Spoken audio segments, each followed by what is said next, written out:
Hello everyone, welcome. So today we're going to be going over the second VRChat update of the week, the August the 19th update, technically August the 20th if you live here in the UK or Europe or Japan or Asia, America. Alright, so let's go through it. And then at the end of the video, we'll be going over some things to do with the channel this weekend, and so I'm not uploading just 2 videos a week. Hello, welcome to the latest VRChat developer update for today. And here you see the thumbnail. I'm so lazy, bro. I can't do thumbnails. If you can do thumbnails, and you're not willing, and you're willing to do it, you know, without me paying, please get in contact. Because I am poor, but I also want good thumbnails. Anyway, release plans. First off, let's talk about the current plans for the release of new updates and new betas. Great.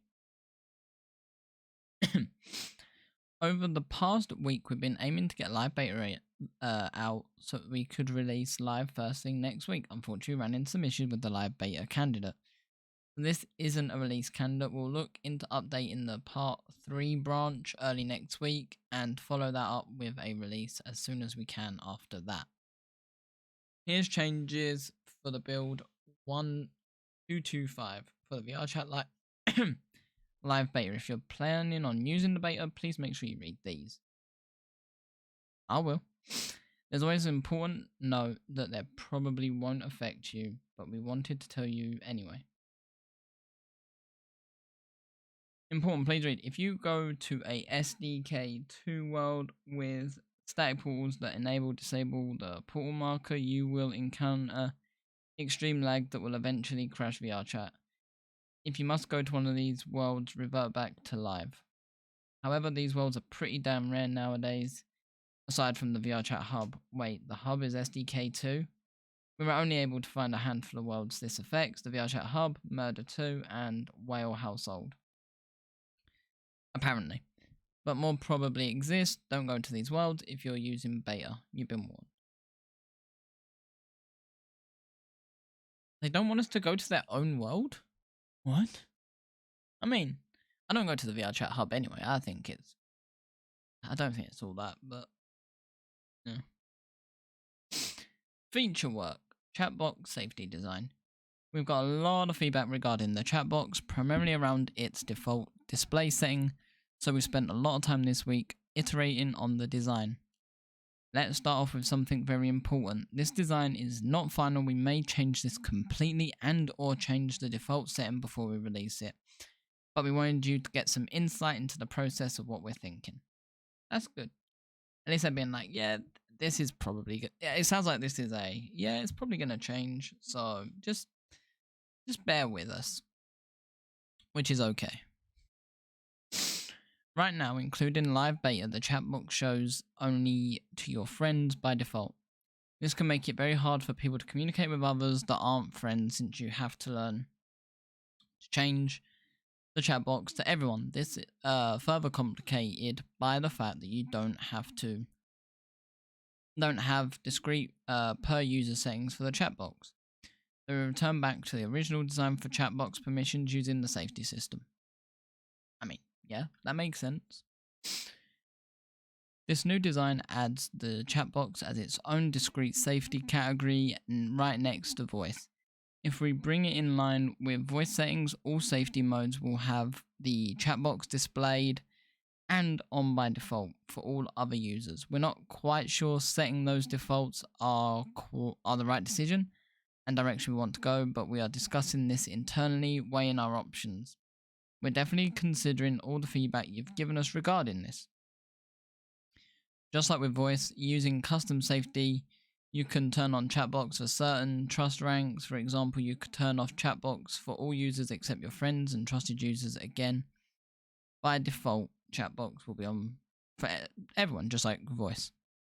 Additionally, you will be able to override individual users similar to the show avatar 3-way toggle. That is a way you can say, I don't care what my safety is set to. I want to turn this person's chatbox on. We are also looking into adding per user opacity slider for chat boxes, so you can have everyone's chat boxes set out. Moth has just flown into my room. Very cool. Set out of the way level, then boost your friend's chat box opacity so you don't have to miss this analogous to the individual user volume sliders. Since chat boxes are visual and not auditory, there is an additional layer available. In the settings menu for chat boxes, you can also choose to simply force the system on or off for everyone. By default though, this setting will be set to safety, where the settings you have set in the safety menu take priority.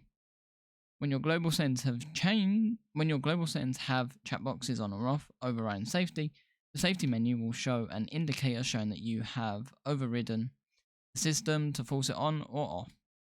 You will have the option to turn off the typing indicators when chatbox is hidden by safety settings. Finally, in the audio tab of the quick menu, we are adding a shortcut button that takes you to the chatbox ends. If you're curious, here's a screenshot of the design document of all these changes. Got hashed out. Have a look. So it's just gonna be like a chat box thing. Not final in development, so just keep that in mind. This is how things are probably going to look. Alright, cool. It's good that they're showing these like design documents and stuff. It at least helps us as players out into what to look out for, etc.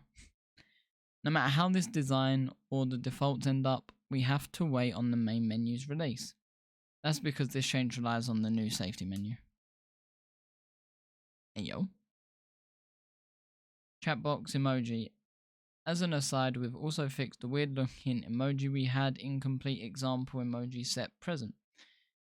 By including the actual set of Noto Sans emoji, we've fixed them so they'll appear properly in chat boxes and other places, shortcuts to the extremely rare emoji and name accounts out there. Nice. There's my one. The third one there? That's me. Always laughing. Alright, we're off to the personal mirror. Even more personal mirror work got done. The face mirror is now clamped inside the HUD so it can't fall off the canvas. This also plays nice with scaling. Have a look.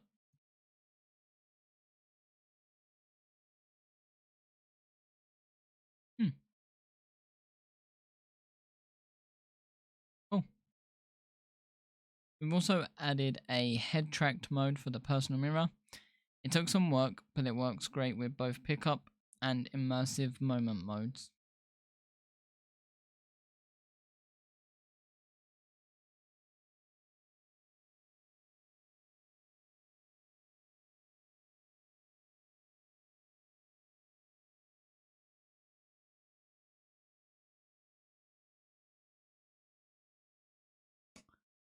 I mean, it's cool.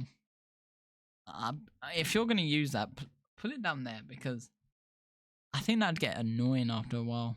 Like, it would get very irritating. Anyway.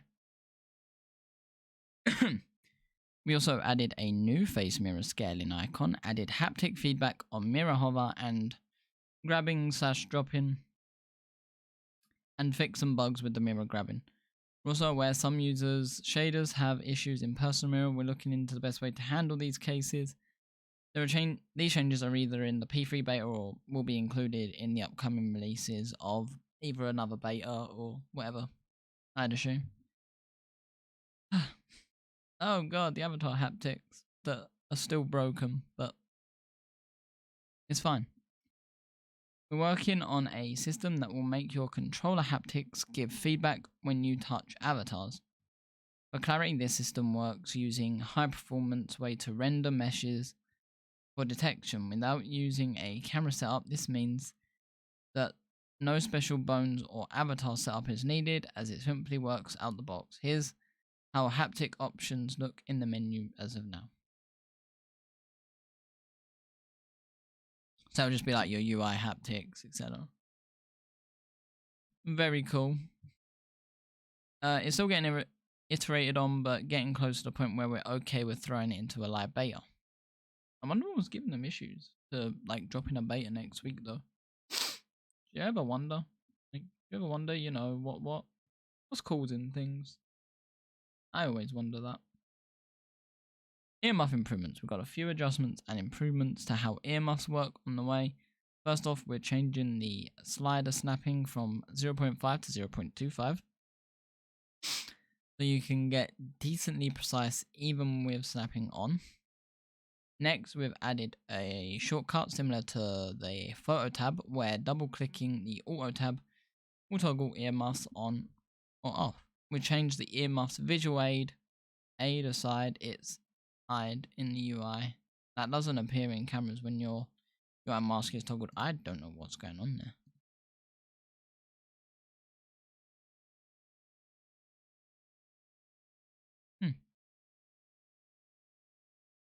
Fair enough. We've added a synced earmuffs avatar parameter. Earmuff is a ball that's true when your earmuffs are on, false when the earmuffs are off. You can use them to add earmuffs to your avatar.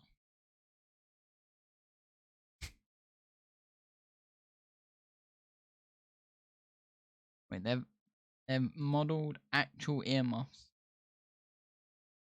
Like, alright. We also did some tuning on the avatar audio muffling portion of the feature as it wasn't working quite right.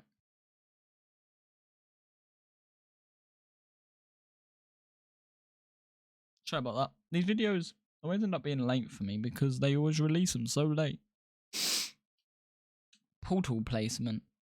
We've had a few people ask about this feature. Don't worry, it's on the way. Currently in iteration and recently has some design feedback. We don't have much show off just yet, though. Remember, just because we don't talk about something in an update don't mean we didn't work on it. I mean,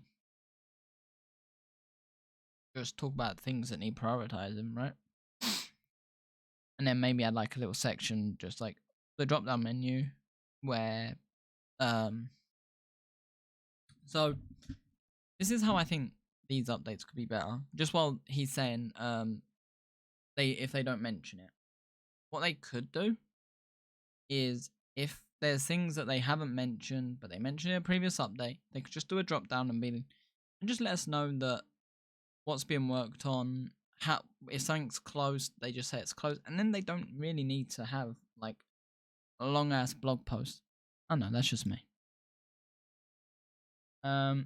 Additional emojis. We aren't quite ready to show them off yet. We've only had a first pass on the art this week, but we're planning on adding additional functional emoji. For example, we want to include the emoji you can tell someone you don't or can't use microphone to speak. You can't hear what someone is saying. You want them to read or show your chat box. Your battery is low. You're having connection issues. There's a port you want them to go through. I am going to enjoy this one. Among other things, this list isn't final or complete. It's just a selection of what we wanted to film. We've also been working with Helping Hands to get some additional ideas for functional emojis. Thanks, you.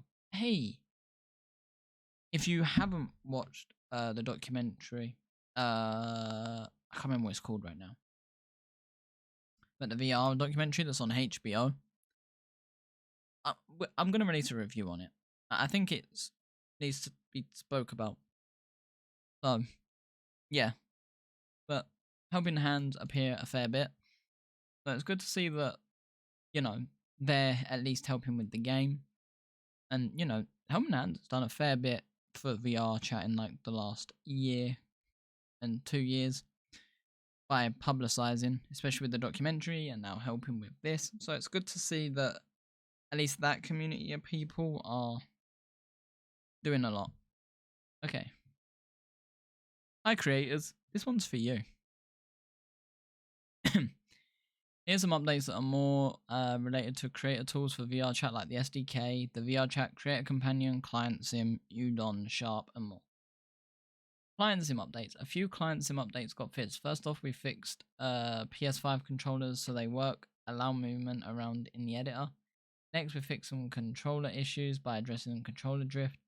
Finally, we've also fixed some problems with moved canvas objects in Client Sim. Very cool. We are working on some pretty substantial upgrades to the Udon graph that makes it a ton easier to use. Redesigned sidebar with which now lists all your events groups with clickable objects, tab systems for switching between graphs, shortcuts for common nodes like string, integers, float, etc. Graph search for events, nodes, and groups. This has been in progress for some time. We'll show some features in an upcoming dev update, so that one might be Tuesday or Friday next week. Creator Companion. It isn't released yet, but the Creator Companion has an upcoming update to 0.3.6. This version includes a bunch of changes, fixes, and improvements. Fixes issues where projects with files larger than 2 GB could not be backed up. Pressing Show Me after making a project backup will now open the enclosing folder rather than the specific zip. Uses new package subdomain URLs for official and curated listings. Added many new pages to the documentation. Links to pages will fill out if we push the new version live and publish all the pages. Hides packages with no valid versions listed. Fixes issues where migration would use pre-release packages if they were the newest version. This VCC update is currently in QA. Once it's out, 0.3.6 will be a release candidate. Conclusion. That's it for this week. See you again next week with 2 more dev updates, and hopefully we can sneak in that main menu beta. Cross your fingers. Alright. Let's talk. Okay, so another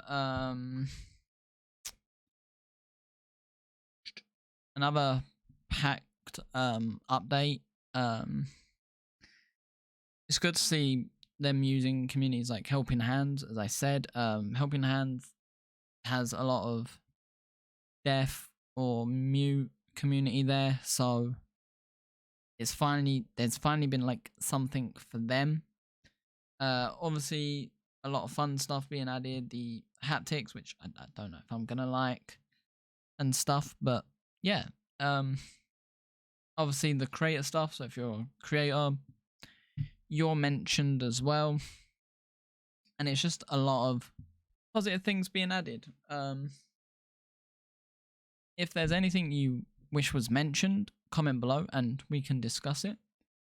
But ultimately, I think they did a good job with these updates. Hopefully that main menu beta can come in and we'll go over it. So just like a final bit from me, over the weekend there will be 2 videos. I'll get a video out tomorrow, so Saturday for you guys in America. It'll technically be a double upload day for me here in the UK, double Saturday upload, but it's fine. We're grafting. And then I think today's video, I want to review the documentary. I want to give my thoughts, and considering I'm working on my own documentary, I want to mention what if I was writing this one, what I would do, and also, you know, just certain things.